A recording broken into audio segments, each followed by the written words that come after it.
Welcome to West Valley Center for Spiritual Living. My name is Reverend Clyde Goings, and there I am. I want to welcome to you here on this very beautiful Sunday morning, and I'll just say pre-Easter Eve, right? Easter's next weekend. I'm actually a little excited about Easter this year for some reason. I don't know why. Anyway, so I want to welcome you on this beautiful Sunday morning where we come together every Sunday to remember our truth, that we're whole, perfect, and complete just the way that we are. So just a couple of really quick announcements. The first one, just wanted to let everybody know that we've decided on a date for John Moore, that his memorial service is going to be April the 24th after service on Sunday. And so if you all knew John and Dorothy Moore, they've been a very big part of our community. And so we just are scheduling that memorial service for the 24th. So more information to come on that, but I just wanted to let everybody know the date. That'll be after service on Sunday. The other real exciting news is the Dining with the Dudes are back. So the group made a decision yesterday when the dudes met. And so the second Saturday of the month, the Dining with the Dudes will be bringing food. So all of you dudes out there, Sunday, the second Sunday of the month. So all of you dudes out there might want to check in with John because we're gonna and Fred, because we'll start bringing in the food. So we'll be responsible for the whole kitchen setup and the food and everything on that Sunday, on the second Sunday of the month. So that is coming. So. And that is also Mother's Day. I have all this wonderful group participation today. All right, so now is the time to say our vision statement. And so if you can say our vision statement with me. We are a loving, joy-filled community, honoring the many paths to God as we learn and live the Science of Mind principles. All right, so if we could just sit back, relax, and open up our hearts and minds as the Bradfords play their beautiful music and prepare ourselves for Reverend Karen's beautiful message. Thank you.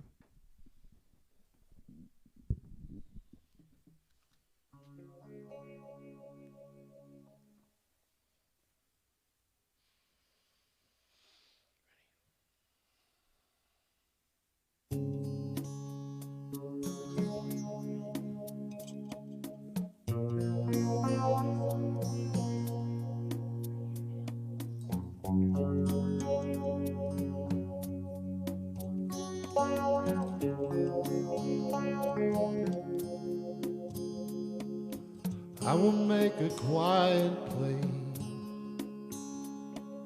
quiet place within my heart, and I will wait upon the Lord, wait upon the Lord.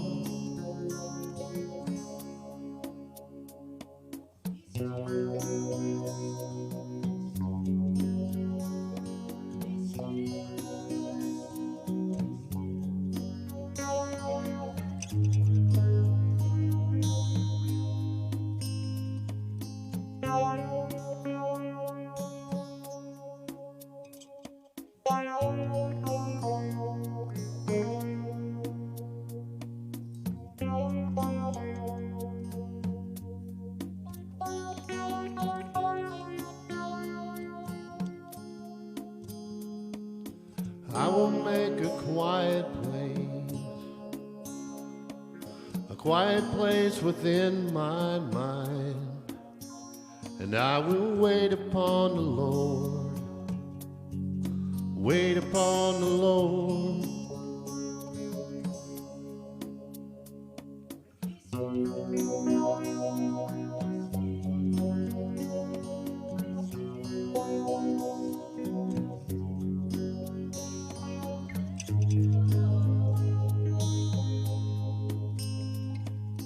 I will make a quiet place within my life, and I will wait upon the Lord, wait upon the Lord. I will make a quiet place.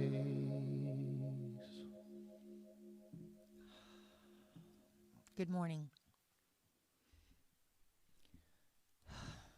In this space, in this perfect place of peace, we come knowing there is one essence, one mind, and I choose to call this essence God. God is love, joy, beauty, peace, freedom, light. God is in everything and of everything. God is everywhere at all times. And I am an individualization of this God, for I too am peace, love, joy, beauty. All God is, I am. And as I know that for myself, I know that for each of us in this room, watching us, and I know it for the whole planet. That is who we are. And I give thanks for this knowledge, for this wisdom.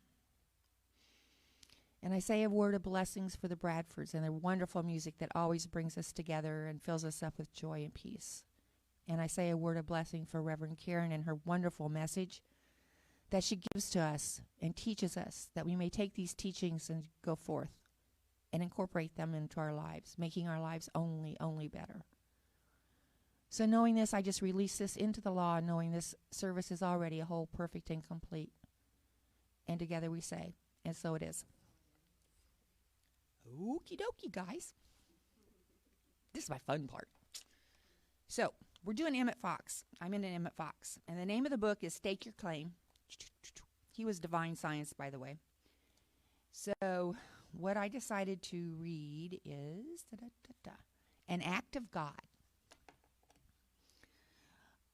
Legal phraseology in contracts and other documents is full of the expression, an act of God. And almost always it refers to something unpleasant and undesirable, such as cyclones, floods, famine, tornadoes, COVID, whatever. Now, like the legal pronouncements, we are often prone to blame God. But God does not bring any of these things about. For God is the author of only perfect good, and we should rightfully attribute to him only that which is good. Bitter as the pill may be, it is man who brings these negative things upon himself by his own wrong thinking, by his hatreds, his fears, his resentments. For the outer conditions must correspond to the inner thoughts, whether it be that of an individual or the collective thought of a nation.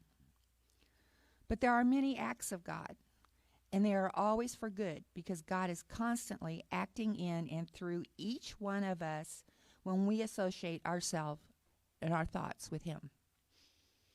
When, as a result of prayer, your body is healed, or things that were going wrong come right, or you find that the way ahead opens out just before you, then you can joyfully say, it is an act of God. Praise be to the Lord. Think about that one. And so it is.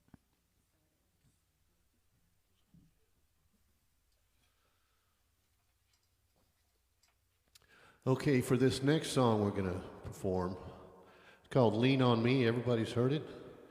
And what I was hoping is that we got a little drum track, and we're going to have a little clapping going on. So if you guys could join along, I'd appreciate it. Kind of brings me along with the rhythm. So here we go. Here you'll hear the clap.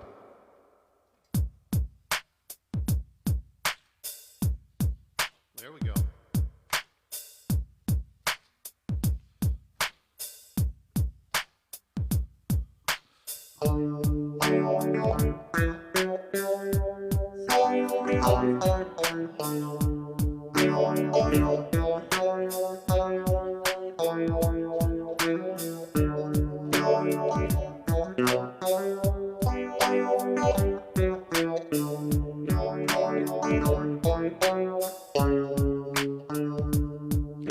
Sometimes in our lives, we all have pain, we all have sorrow, but if we are wise, we know that there's always tomorrow.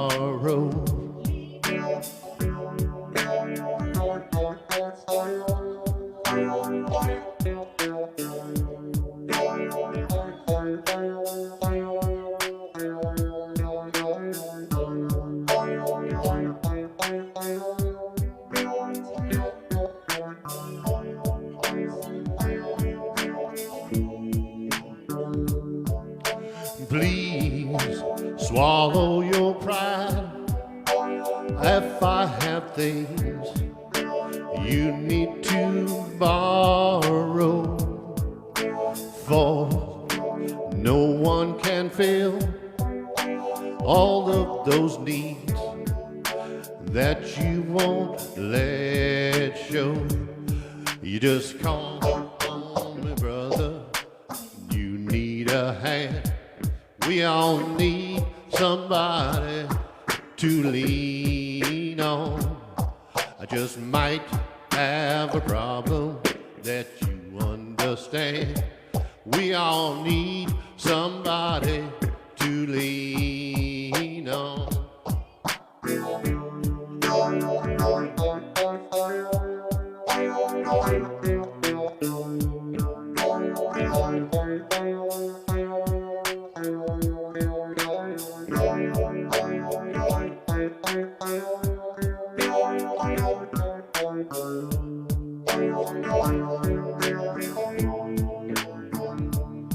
You just call on me, brother, when you need a hand.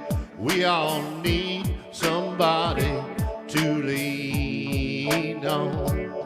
I just might have a problem that you'll understand. We all need somebody to lean on.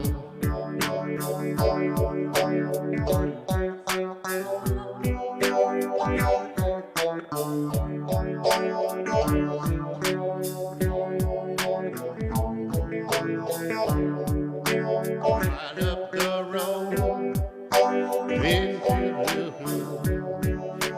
If you just call me, call me, call me, call me, call me, call me.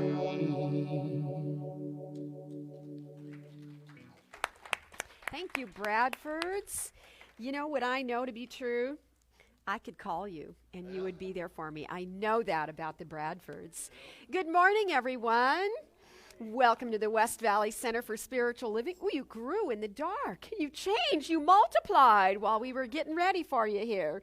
I am the senior minister in this community, and I'm really happy to be here today. And that was a lovely way to start our morning. I'm speaking on, Kathy, you were right. You read ahead. You read my post. I'm speaking today on a unitary cause. And so that was a talk title I chose. I wrote all my talk titles in the fall. And in the fall, my life was like really different. And I noticed that I'm not as satisfied with the talk titles as I would have been had I been in a more creative space. So I have renamed the talk. Are you ready? In addition to being a unitary cause, which I'm going to explain in a minute, I am now calling the talk The Whole Human Family.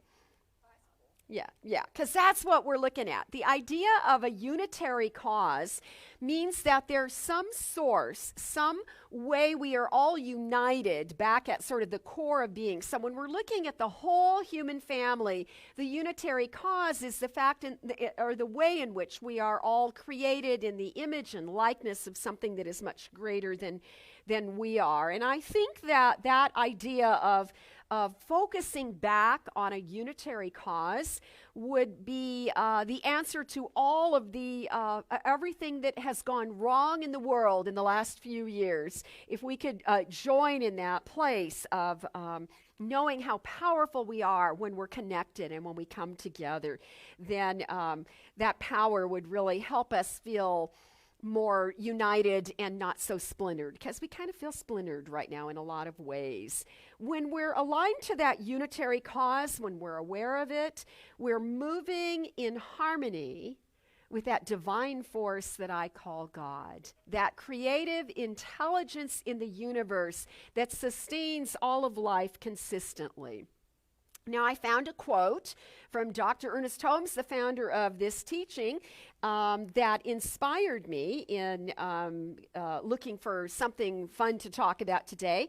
And these are the words he said that made me say, yeah, we want to talk about this. He said, "I believe in the brotherhood of humanity, the parenthood of God and a unity being all together in one perfect whole. We have a brotherhood, a divine way that we are siblings in that divine way, and we have this parenthood of the Creator that brought us all into being, and therefore this beautiful unity, so that we are the whole human family. So as I was preparing and doing my spiritual practice this week, I read a fabulous article in the Science of Mind magazine, which I have read. You know what? I didn't know this, but I was reading the Science of Mind magazine years before I actually stepped foot in a religious science church. And I saw the magazine sitting there because it was religious science, and so I hadn't put the two together, that it was the same thing. And I have loved that magazine forever. And the magazine, the issue I was reading this week was a couple years old. And I always, when I get the new magazine or when I'm looking at an old magazine, my favorite thing to do is to open it up. And first of all, I have to confess, I read Jesse Jennings first, because I like the Q&A that Dr. Jesse Jennings does. It's so fabulous. People ask real practical questions, and he always has this unique spin in how he applies it to a very contemporary living of this teaching. But the second thing I do is I look for the Ernest Holmes article. I like to go right to the source. You know, that's where this teaching is all from a vision that he held even as a very young man. And so every issue of the magazine has an article from Dr. Holmes.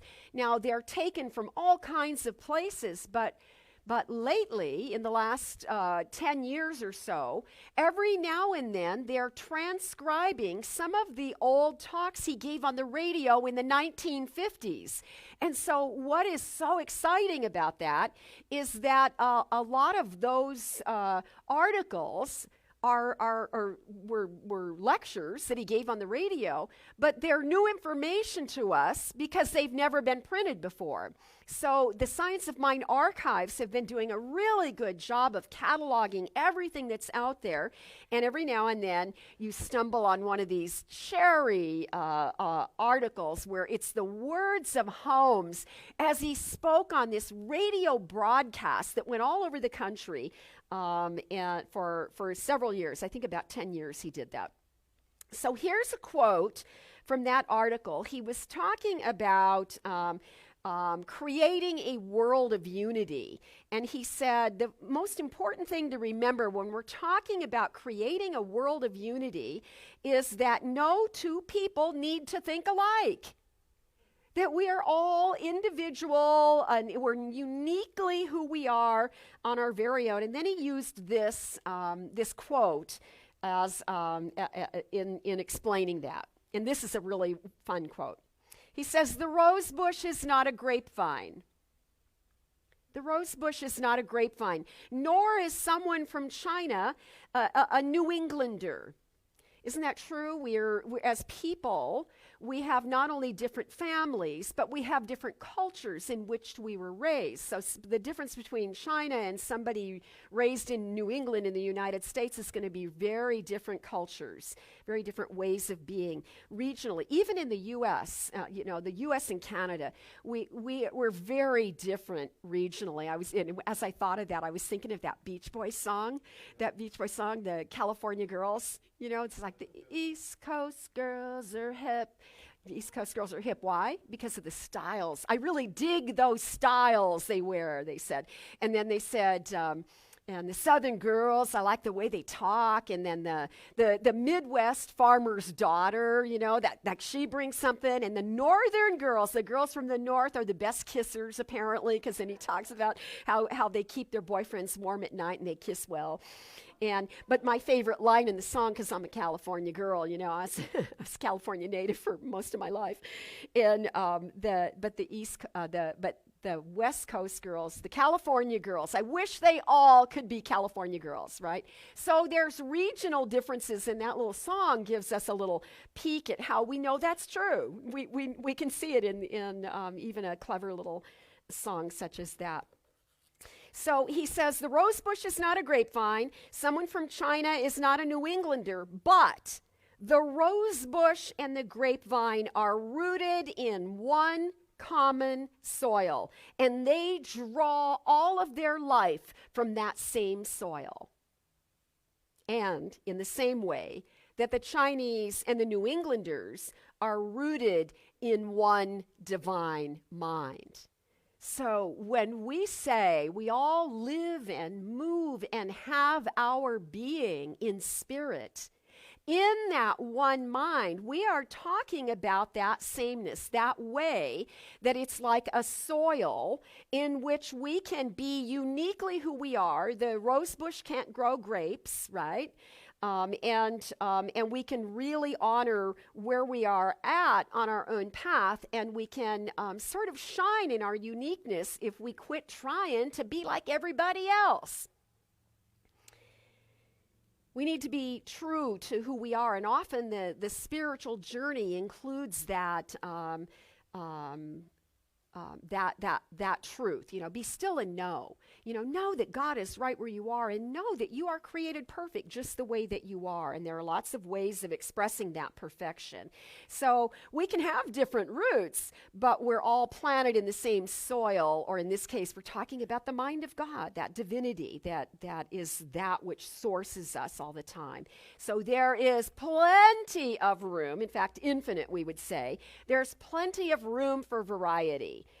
Different thoughts, different ideas, different ways of living, different choices, and certainly even our different opinions all fit in that same sort of category. We speak to the idea that the thing that makes for unity is that we learn along the way. Not everybody, apparently, it seems clear, but many of us learn to have respect for those differences.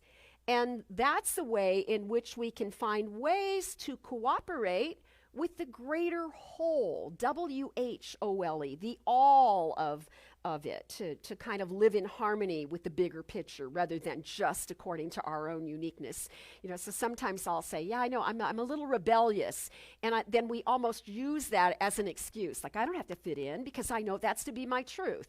But there's a way to take that and to put it in a spiritual perspective and see that indeed there's plenty of guidance. There's plenty of ways we can learn to complement the whole and not just be a thorn in everybody's side, so to speak. In fact, in the looking at this movement of New Thought, what are we? Science of Mind. Teaching Science of Mind. What are we teaching? Poor little brain. Love you. In the early founding days of this philosophy, this teaching, our founder, Dr. Ernest Holmes, discovered Ralph Waldo Emerson, who was a bit of a rebel.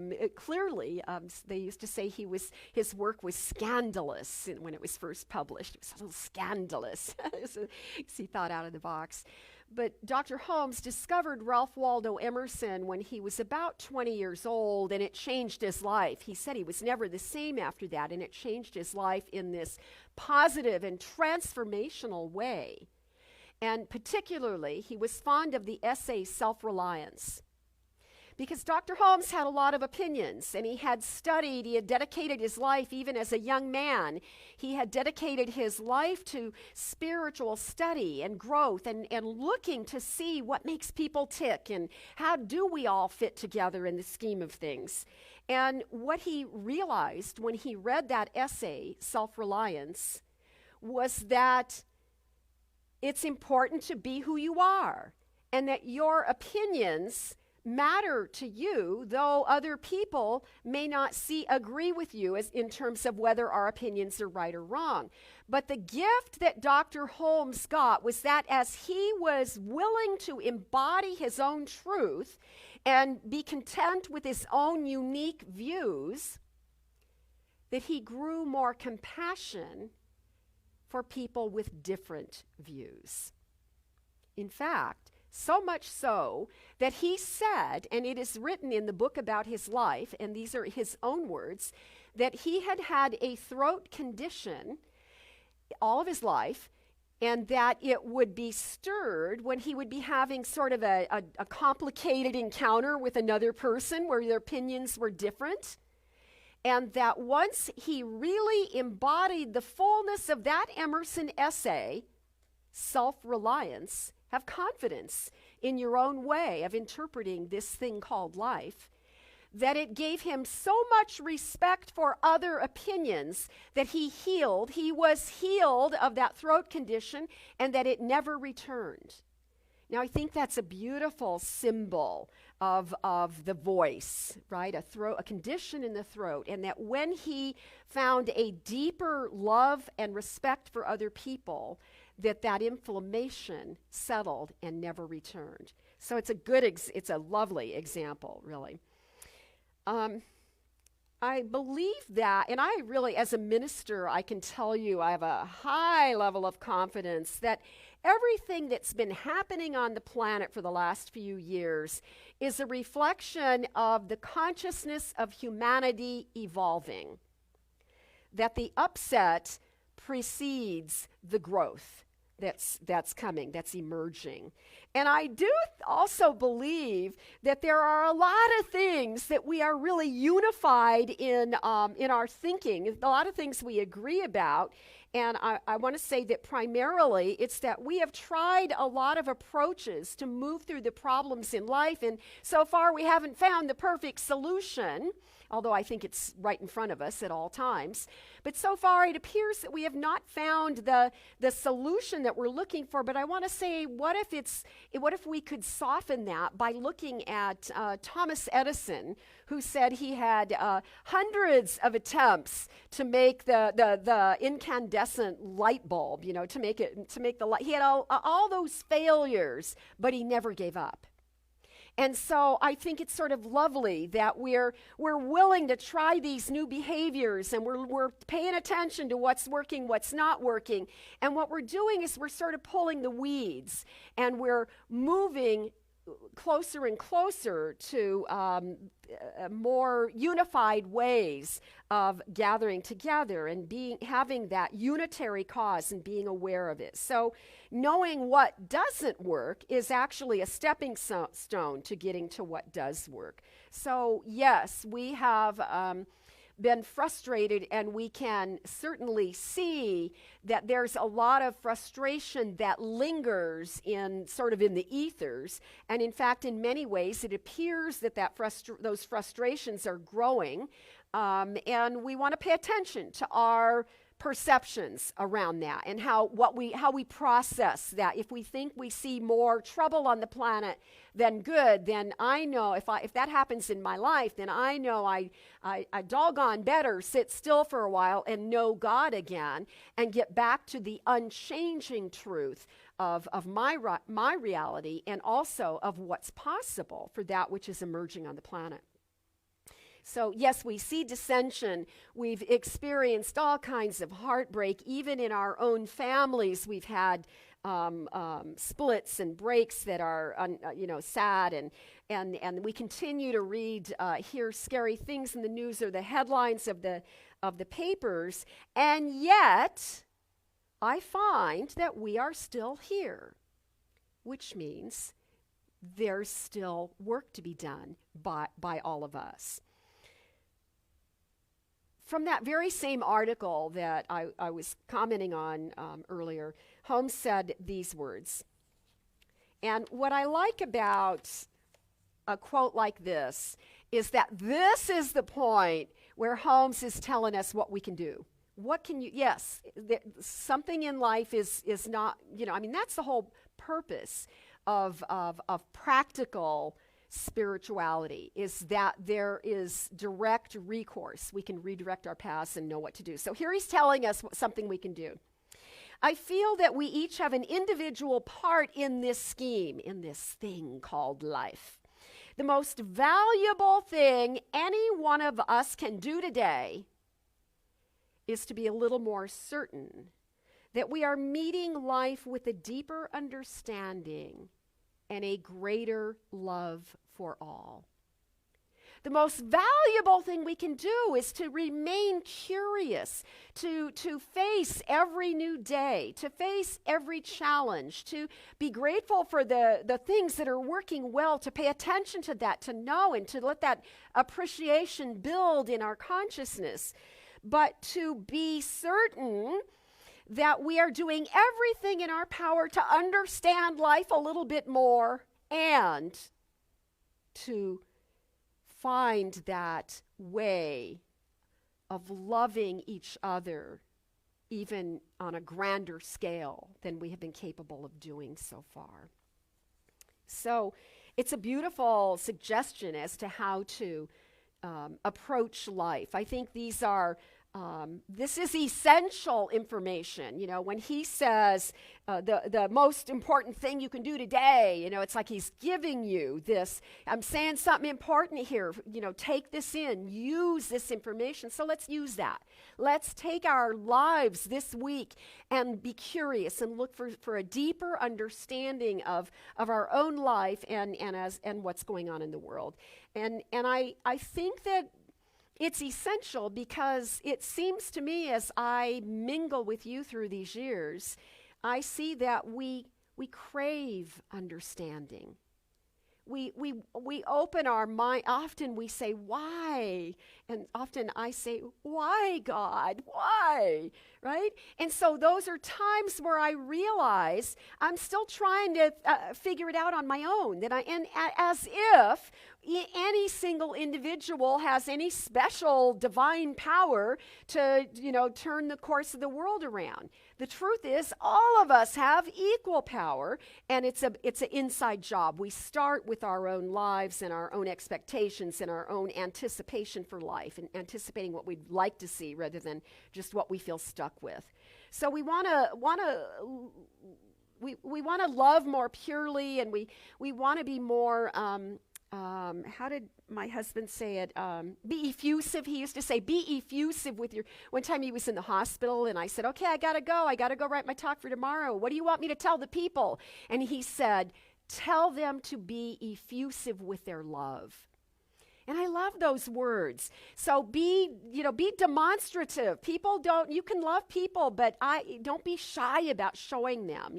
Light up when you're...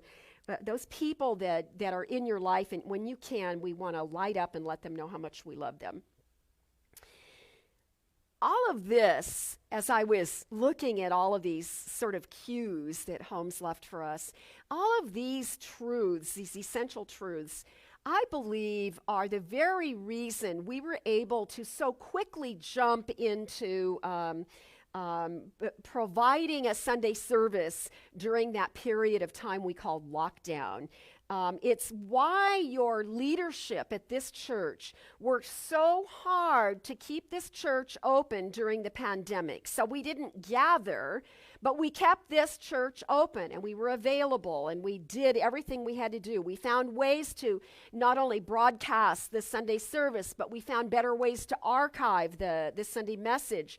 And this is why we continue to offer classes and encourage you and invite you to participate in groups and retreats and book studies and conversation circles, because we have a teaching that is based solely on education, and education is it's this divine illumination as we are curious about life and how things get to be the way they are and what we can do about it and how we can live in our own life in a better sense of grace and flow. This is the way that Spirit shows up in us and shines, and our light then helps bring more spiritual illumination to the lives of others as well. And we don't even have to proselytize, we don't have to drag them through the doors. We just have to do our work, and then we shift this vibration, and that then contributes to a positive shift on the planet. I just love this so much. And I do believe, I have a passionate belief that this teaching was made for times like these, because it was created in times like these, and even more complex times than some of the things we have gone through in a lifetime. Though we've gone through some things. we study spiritual truths or principles, the way spirituality works. In a sort of scientific formula, we look at it. And we do that in order to be more equipped to be able to deal with life as it comes to us, but primarily so that we can stay committed to our own continued growth. We want to keep growing. We want to continue deepening in our love. And we want to stay curious. Holmes said, back to that quote, Holmes said, we believe in the brotherhood of humanity and the parenthood of God, and that's the unity. That's where the wholeness shines. So spiritual deepening is indeed recognizing that the way everything is connected in that unitary cause. Holmes spoke about and called it the emerging future. I love that. The emerging future, and it's forever and ever emerging. And regarding that future of humanity, one of my favorite Jesuit priests, Teilhard de Chardin, said, he used the term convergence. Other spiritual authors did too. That there's something in that unitary way that is attempting to converge, where lots of ideas come together and there is some meeting of minds. So Teilhard considered that to be an ideal to sort of lean into. Holmes considered it this great possibility that we never want to rule out. We always want to keep our minds open. All of the great teachers and philosophers and religious traditions sort of have that same thing that they give us, that there's some way everybody can come together in a common thought, but it doesn't mean we all go to the same church on Sunday. Right? That there's something greater and magnificent happening. Mr. Teilhard de Chardin, who lived at the same time as Dr. Ernest Holmes, and they were very similar men in their desires and their curiosity. But Teilhard was not only a Jesuit priest, but he was an archaeologist, and he was very much the scientist. I love that combination of the scientist and the mystic coming together as one. I love that because I'm pretty sure I'm a pragmatic mystic myself, so I relate to all of that. But Teilhard also is someone who really learned from being in the trenches, literally in World War I. He was in the trenches. And then he would be later, he was out on the digs, on these great expeditions.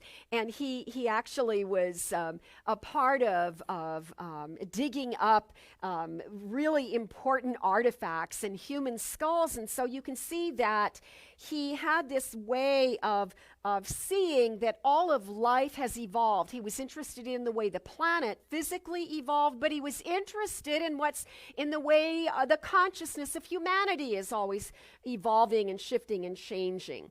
And so at the same time that Teilhard was in the trenches, Holmes was in the trenches at the library.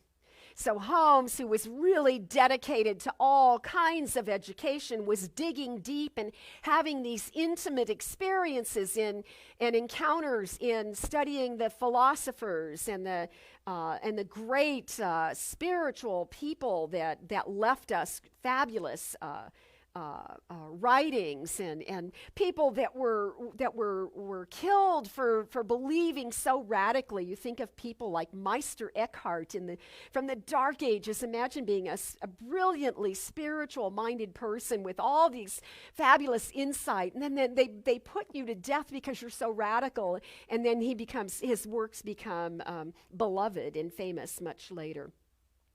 So Holmes is digging in the same way that Teilhard is digging, in the same way that men and women all over the world have always been digging into those questions and looking for answers and understanding, a deeper understanding of what makes us tick.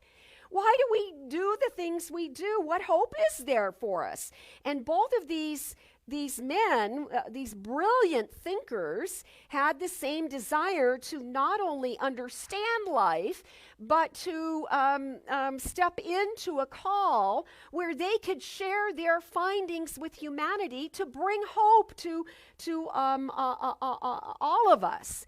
So they were both synthesizing universal truths in exactly the same way, in very different approaches as to how they collected their information. And I think it's a beautiful illustration of how we look everywhere for truth. We exclude nothing because we know it is everywhere present.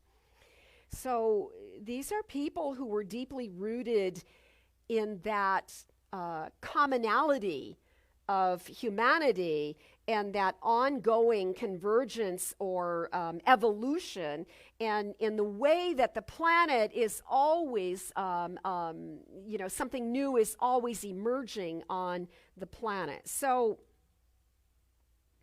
they bring us a renewed hope for humanity, for civilization, for the future of the planet and people. And I want to say this morning that now is not the time for us to turn our back on such hope. Now is not the time to join the naysayers or the doomsday callers. Those who gather together to, tisk and shake their heads on how hopeless things are right now. Because the truth is that never before in the history of civilization have we experienced such a convergence of thought as we are living in right now.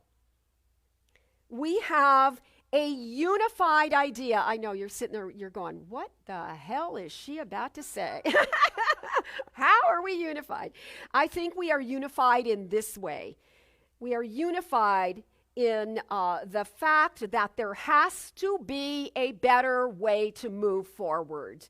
And you know what? There is no better place to start than right there. And that is born from our frustration. So, we are called together. There is something converging because we're all willing to admit it ain't working the way it was going. So, remember when you first got on the internet? Do you remember when you first got internet in your house? What a funny thing to say. I used to go, how many of you have internet? Well, now we assume everybody assumes you got internet. Everybody.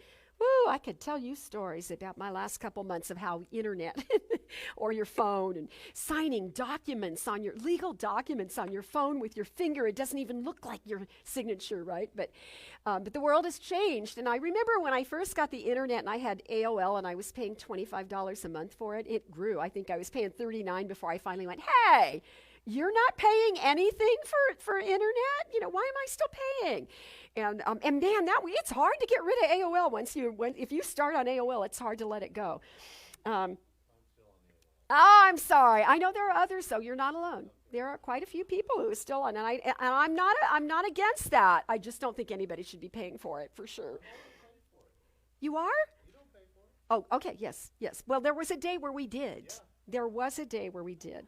And I was thinking about how, it was so thrilling when you started playing in the World Wide Web, and through all kinds of weird ways, you would bump into somebody like from another country that didn't speak English very well, and you'd be having these conversations, and then I would get off the internet and I would be shaking my head like, how is that possible? I just met somebody from Russia. I have relatives in Russia, and it was just so fun. And one day, I got an email from the author Paulo Coelho. Do you know who Paulo Coelho is? Yes, I see a lot of people do. We all read Paulo Coelho in, was it late 90s probably? Late 90s. Yeah, it had to be the late 90s. It was after I got back from Asia. And I was writing book reviews for a friend who owned a metaphysical bookstore. And so they had a webmaster, and in those days it was quite a task to be a webmaster. You had to know a language to do that. And one day, Paulo Coelho emailed me. It happened to be my birthday. It was thrilling. Because I'm such a groupie. I really love famous people. And Paulo Coelho emailed me from Brazil and thanked me for the lovely review I did of his book, The Alchemist. He went on to write a lot more books, and I read quite a few of them. And I'm a fan of his. And that book is still, a well-read book. But what we realized was that it's much like the way a spider web looks, that something happens over here on the web, in the World Wide Web or all kinds of webs of life we live in, and it vibrates the entire web. And so we learned that there's this connection we have. And now... And there's good and there's not so good connected to this. But now we are a lot more aware of everything that goes on in the whole world.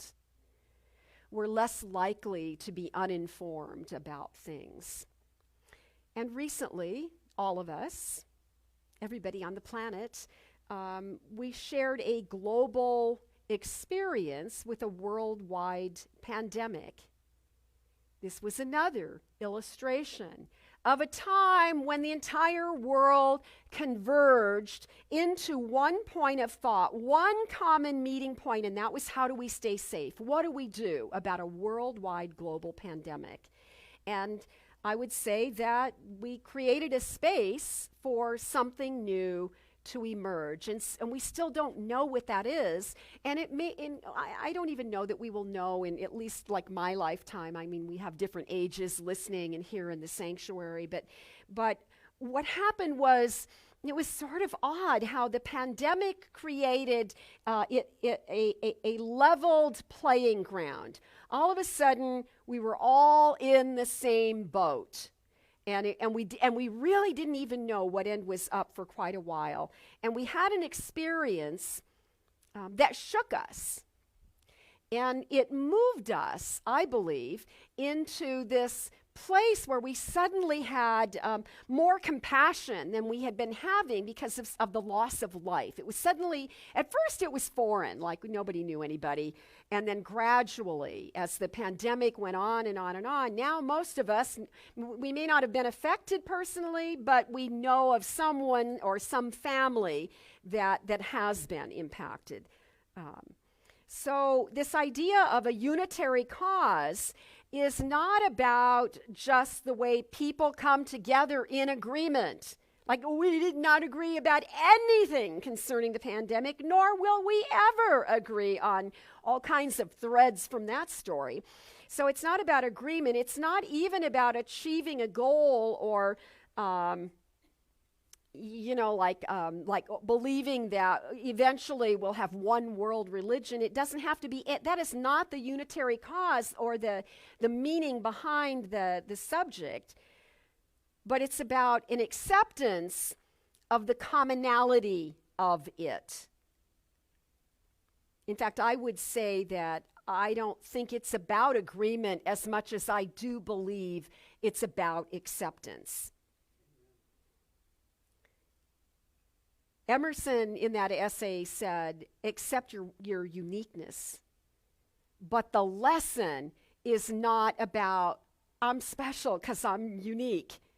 I mean, it is about learning to forgive ourselves and accept ourselves and love ourselves more. But the whole goal is bigger than that. It's that whole, Jesus said, love your neighbor as yourself. It's bigger. It's about others. And so it becomes about accepting the differences. And at some point, I do believe, in fact, I think I sense it's already taking a hold, that we're finally figuring out we can't make people agree with our opinions. As much as we tried, as much as all those social media gave us the opportunity to tell everybody else how they should be thinking, I noticed that we all kind of got tired of that. We started unfriending all the loudmouths in our lives and moving on. In sort of a lighthearted humorous way of looking at it, I think that everybody that in New Thought, we're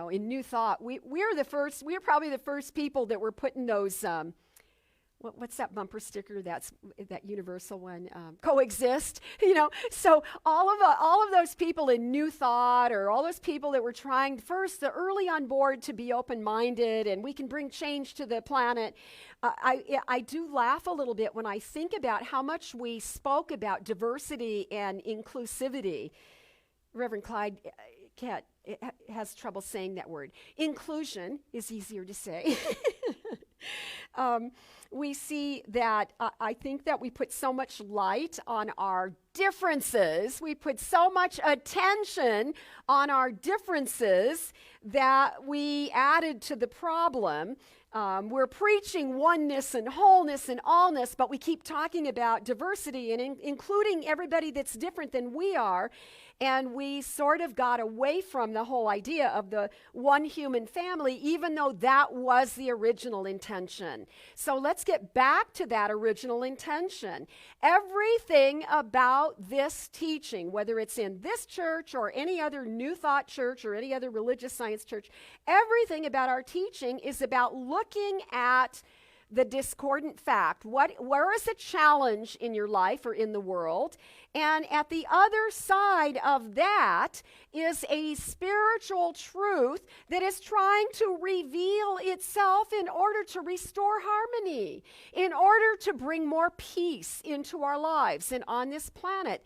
Everything about our teaching is getting back to those original truths. And so when something gets stirred up, it's simply an opportunity for us to see this is where I have to do something different, or I'm going to keep creating the same effect as I have always created. And so we have this beautiful opportunity to plant new seeds, to not try and fix the old problems. That indeed is why it looks like the world is breaking apart, because it's time for things to be reordered in a divine way, in a harmony where everything fits with the next piece in a much kinder and more organic order. And nature will do that with or without our help. But if we have our intention to do those two things, to be curious spiritually, to keep growing, to better understand each other, then the second thing, loving each other, will be a lot easier. So we want to plant new seeds. Maybe you got to pull some old weeds out before you put some new possibilities in that soil. You want to what do you say when you're pepping up the soil? Say it again. Yeah, all of that. No, my sister, the botanist, has this. Amend. You want to amend the soil to in that it would be fertilized. That would be everything you guys said. Good compost. We got a fresh, brand new composter over here in the corner. How's it going in your neighborhood? Getting a little smelly?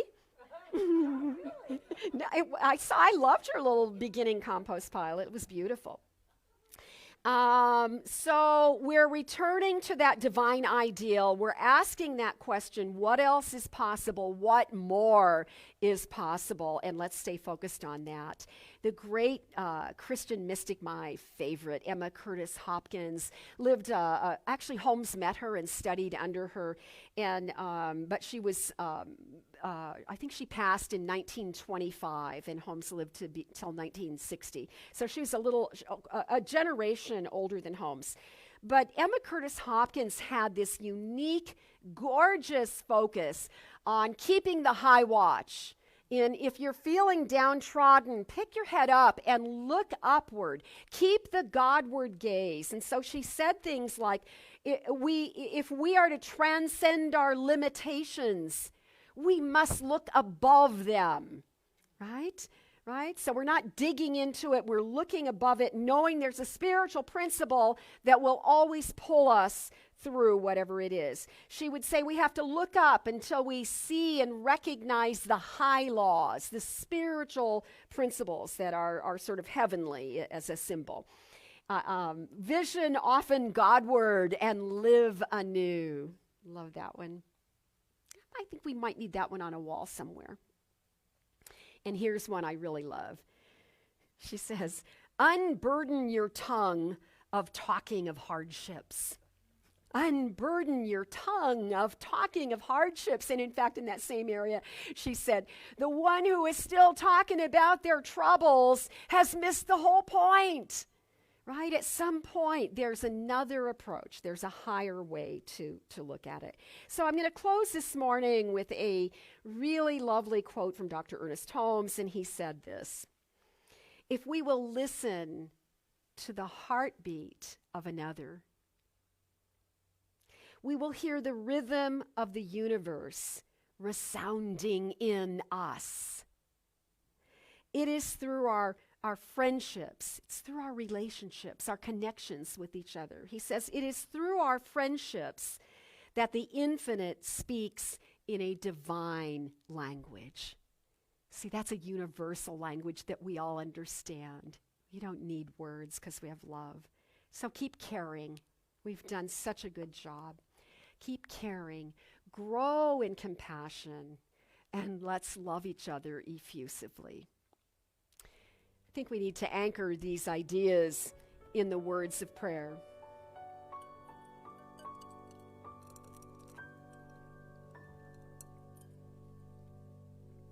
So take a nice, deep, cleansing breath.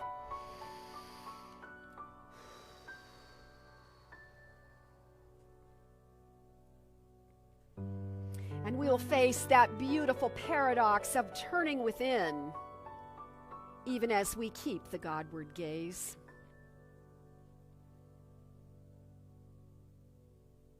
Feeling in this stillness, the beautiful movement of the piano keys, we feel that love of God. Something begins to stir within us, and we know that it is that thing called life. So we breathe and we recognize that right where we are is the fullness of Spirit. In this very room, in this sanctuary, in our homes, never lacking, never limited, never missing. God always present right where we are. And as that is true for ourselves, it is true for all of our loved ones and for every living being on this planet. I feel that love of God within me, and I know that this message this morning is about the way that we nurture the global heart. That we as individuals are beautiful and unique and perfect exactly as we are. And that in our recognition of our own divine self, the higher self, the wisdom self, that we align to that which is greater. We contribute to that global heart. We are a part of that divine illumination that is taking place on the planet right now, so that when we converge in thought with other high thinkers, with those who also are aware of that Godward gaze, that we feel safe and we feel honored, and we easily then show up with great compassion and respect for each other. So I know that everything said here this day contributes to the well-being of life on this planet. That we converge in our higher thoughts in such a way that we are fertilizing this soil of possibility. We are amending that which is. We are pulling the weeds, and we are knowing, intending to witness and experience beauty and joy and love and compassion in ways that have never been experienced before. For there is an urge within us that desires to know how to understand life better, So right now, we just open our hearts. We open our minds. We feel the flow of the Spirit within us, and we recognize that it is the divine quickening. It is the very essence of life that is healing anything that appears to ail us. It not only heals our physical body, but it is healing our relationships. It is healing our outlook on life. We stand strong in knowing that everything from our financial health to the growth of our fingernails is stimulated by this very awareness. And so I know and pronounce that it is good. I recognize that this spiritual community is so very blessed. We are supported in all ways that have allowed us to thrive even through a pandemic season. So I say thank you, God. Thank you, life. Thank you, Infinite Spirit, for all of these blessings. For we know we are blessed and we are inspired and we are grateful, and that is the way we are big for God. I release these words. I let God. I send this prayer into the law, knowing that it is already done. And together we say, and so it is. Amen. Amen. Grateful, grateful, grateful for all the love that I have. I am so grateful, grateful, grateful for all the love that I have. Everywhere I look and every face I see is love reflected, shining back to me. I just give thanks for all these simple things, the joy and peace that gratitude brings. That's why I'm grateful, grateful, grateful for all the love that I have. I am so grateful, grateful, grateful for all the love that I have.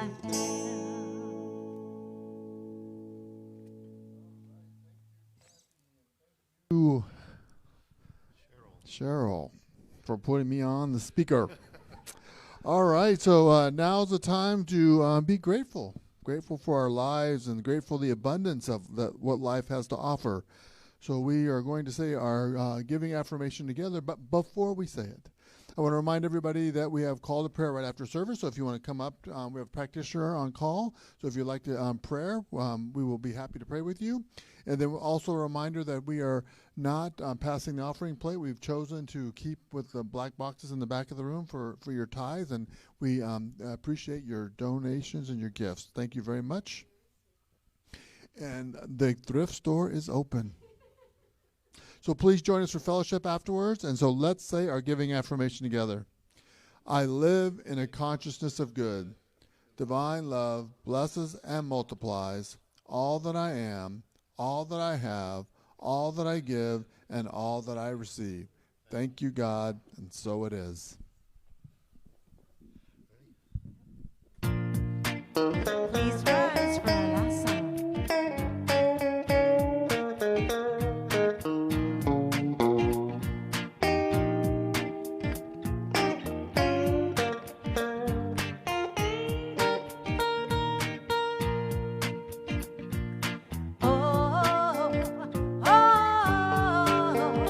Oh, it feels so good to be alive. Oh,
alive.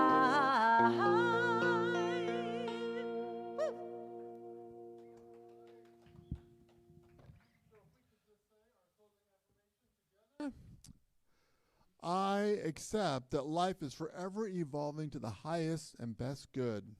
I accept that life is evolving the best good. Cut along, cut along. And my life is evolving to the highest and best good. My life is evolving to the highest and best good. And so it is. So it is. Thank you. Come and join us for fellowship.